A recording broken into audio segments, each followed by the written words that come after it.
A karo na 47 wata babbar ma'aikatar yayi jami'an tsaro a kasar Mali ta yi bikin yayi wasu sababbin ɗalibai wanda mai girma General Asimi Goita ya jagoranci rantsar da sababbin jami'an tsaron a karo na 47 a babban birnin kasar Bamako.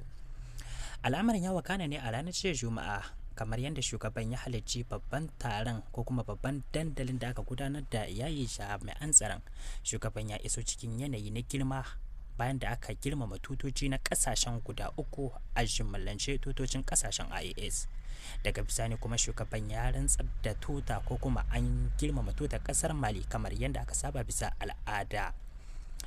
Wannan al'amari dai ya gudana a ƙarƙashin jagorancin shi inda aka yayi jami'an tsaro daban-daban bangarori daban-daban kamar yadda kuke gani a cikin wannan bidiyon. Wannan dai za a iya cewa tana daga cikin manyan sansanai ko gidan horar da jami'an tsaro na kasar Mali wanda ake takama da su. Wannan a cikin ƙarshen wannan shekara ko kuma a cikin wannan watan yana nuni da cewa kasar tana ci gaba da horar da jami'an tsaro ko kuma mu ce matasa. Tana samar da su ne ba don komai ba domin ci gaba da tabbatar da zaman lafiya da wanzar da shi a cikin faɗin ƙasar gabaki ɗaya. Ba iya sojoji kaɗai suka halarci wurin ba, hatta da wararen hula ko iyayen ɗalibai sun halarci wannan babban wuri. Al'amarin da ya kaɗa hanta ta mutane ko kuma makiya yanda aka gudanar da yayi jami'an tsaron wanda suka fito daga ƙasashe daban-daban, daga ciki akwai Mali da Burkina Faso. An gudanar da wannan horo cikin yanayi na birgewa da ƙayatarwa kamar yadda kuke gani a wannan bidiyon.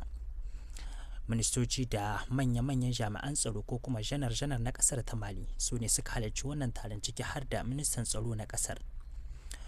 Mai girma General Asimi Goita shi ne ya jagoranci wajen inda ya amshi abin magana ko kuma ya gabatar da jawabi na musamman ga al'ummar da suka halarci wannan wuri, uwa uba matasan da aka yayi.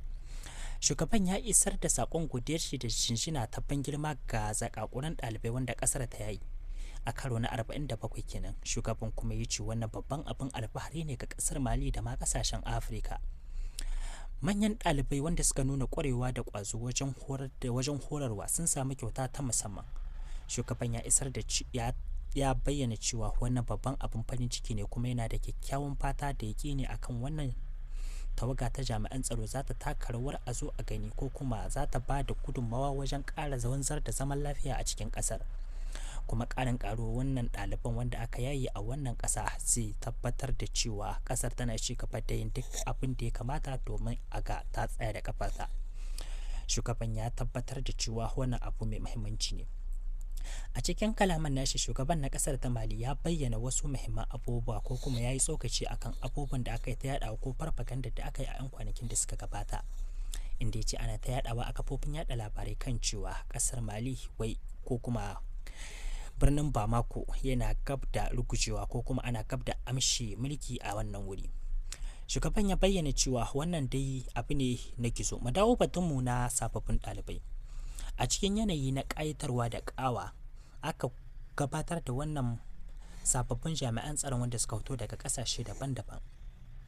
Wannan sun bayyana irin basirar da suke da ita ko kuma irin kwazon da suka samu wajen masu horar da su tsawon lokaci ko kuma sama da wata 9 zuwa wata 12 da suka dauka a ƙarƙashin manyan jami'an tsaro wanda suka kware wajen ba da basira da fikira irin ta zamani.